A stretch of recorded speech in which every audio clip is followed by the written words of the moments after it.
Avec nous ce soir, Jimmy Jean, vice-président économiste en chef et stratège de Desjardins. Bonsoir. Le plus grand investissement de l'histoire, dit M. Carney. Vous avez fait une évaluation. Vous arrivez autour de quoi? 75 milliards de dollars de déficit. Peut-être un chiffre autour de ça là, qui sera annoncé le 4 novembre. Oui, évidemment, la fourchette est très large. Il y a eu tellement d'annonces. Il va peut-être y en avoir encore ce soir. Mais nous, on arrive effectivement aux alentours de 75 milliards. Dans tous les cas de figure, c'est un déficit qui est substantiellement plus élevé que la dernière mise à jour budgétaire, le dernier document budgétaire qui a été émis par le gouvernement. Donc, on est dans cet esprit-là. Évidemment, il y a eu des annonces au niveau des baisses d'impôts, l'élimination de la taxe carbone. Il y a eu également ce qu'on a décrété pour les infrastructures, pour la défense nationale. Donc, tout ça fait partie de ce qui est mis de l'avant pour tenter de réorienter l'économie canadienne, mais évidemment, ça vient avec des coûts importants. Décortiquons un petit peu justement ce que vous avez présenté. On part de l'énoncé économique qui était 42 milliards, l'énoncé économique où Mme Freeland avait démissionné le matin. Et là, moins de revenus et plus de dépenses à hauteur de 33 milliards. On va le voir à l'écran, là. Expliquez-nous un peu. Bien, c'est justement là, au niveau des revenus, il y avait eu Mme Freeland avait annoncé, ça avait été très controversé, une augmentation du taux d'inclusion de la taxe sur les gains de capital. M. Carney a renversé ça. Il y avait la taxe carbone qui est, qu'on le veuille ou non, rapportée au gouvernement. M. Carney est venu annuler la partie consommateur pour la taxe qui s'appliquait aux consommateurs. Donc, ça fait des manques à gagner, des revenus qu'on aurait eus et qui sont plus au rendez-vous, sur lesquels on ne peut plus compter. Et après ça, bon, on a annoncé un essor des investissements en défense nationale. Au bout du compte, on va tripler le budget de défense nationale.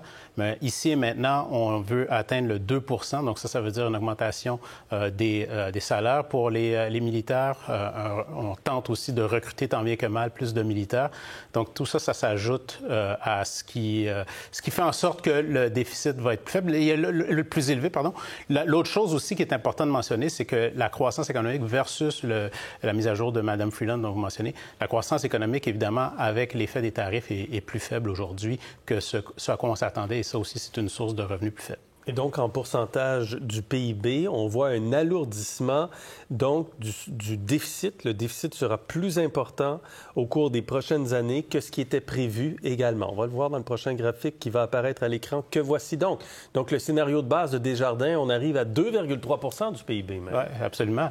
Puis, on se rappelle qu'auparavant, il y avait des points d'ancrage, il y avait des ancrages budgétaires. Et ça, c'était très important parce qu'à un certain moment donné, on disait, bon, il faut ramener les finances publiques, il faut ramener l'équilibre budgétaire. Finalement, on s'est distancé de l'équilibre budgétaire, mais on a dit, bien, il faut atteindre certaines cibles au niveau des ratios, le déficit au PIB. Donc, on disait, par exemple, que d'ici 2027, il faudrait qu'on soit à 1 % de déficit au PIB. À un certain moment donné, on disait, il ne faudrait pas dépasser le 40 milliards. Donc, tout ça, ça a sauté. Le dernier ancrage budgétaire qui restait, c'était celui de la dette. Donc, on disait, il faut que la dette reste sur un sentier stable ou descendant. Et nous, selon notre analyse, avec ce qui a été annoncé jusqu'à présent, la dette, le ratio de la dette au PIB devrait être sur une trajectoire ascendante. Donc, la dette augmente, la dette absolue, mais la dette par rapport à l'économie va monter dans les prochaines années. Absolument. Alors qu'elle baissait en principe dans les projections de budget en budget, on voulait toujours l'avoir baissée. Là, elle ne baissera même pas.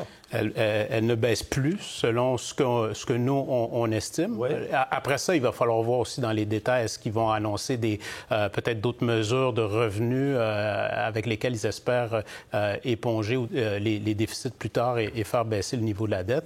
Mais selon les informations, du moins qu'on a en main, on estime que ça va être très difficile de garder cette dette-là sur une trajectoire stable ou descendante. C'est pour ça que ça va être très important de pouvoir montrer avec crédibilité que les raisons pour lesquelles on encourt plus de déficit, c'est vraiment pour accroître la croissance économique, entre autres les investissements, non seulement les investissements publics, mais aussi les investissements privés. C'est là où est-ce qu'on a un grand déficit. On a trop d'attentes là-dessus?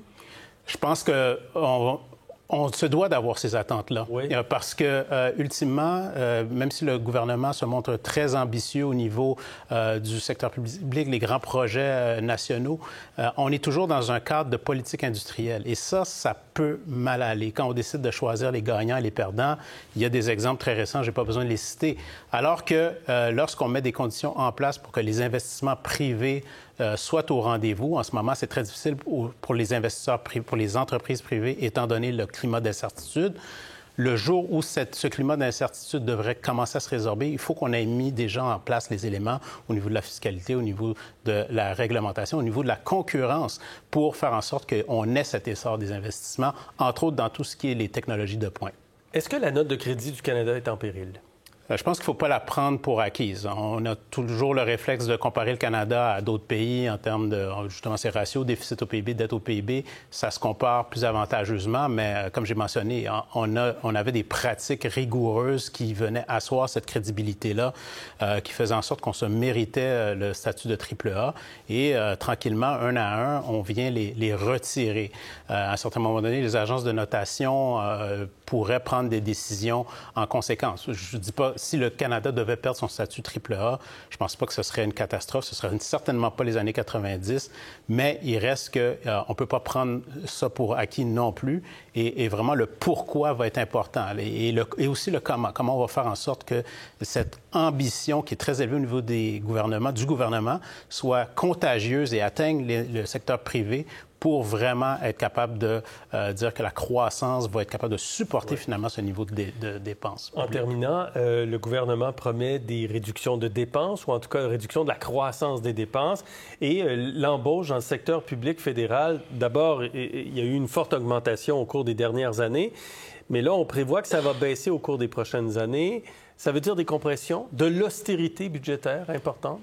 M. Carney lui-même a utilisé le mot austérité, et c'est un mot qui est lourd de sens ici au Québec. Mais effectivement, on veut, ce qu'on espère faire, c'est d'aller chercher des gains d'efficacité, entre autres avec des outils intelligence artificielle, etc. Il va falloir l'observer parce que c'est pas nécessairement, ça n'a jamais été testé. Cette idée qu'on va remplacer, par exemple, dans l'octroi de services, on va être capable de faire cette transition complètement vers des outils plus informatiques. Mais c'est un peu le signal. Mais ce qui est intéressant aussi, c'est que là, on parle du secteur public, faire des compressions, donc des compressions des effectifs, mais du côté de la Défense nationale, c'est l'inverse. Et la Défense nationale fait partie, en fait, c'est le plus gros budget de dépenses du gouvernement fédéral. Et là, au contraire, on veut augmenter les dépenses. Alors, c'est plus aussi, en quelque part, une réallocation. C'est pas complètement une austérité non plus. OK, très bien. À suivre donc. Je pense que vos évaluations la dernière année, ça va jusqu'à 30 milliards d'économies qu'on va chercher. Merci. Merci, plaisir. Bonne soirée.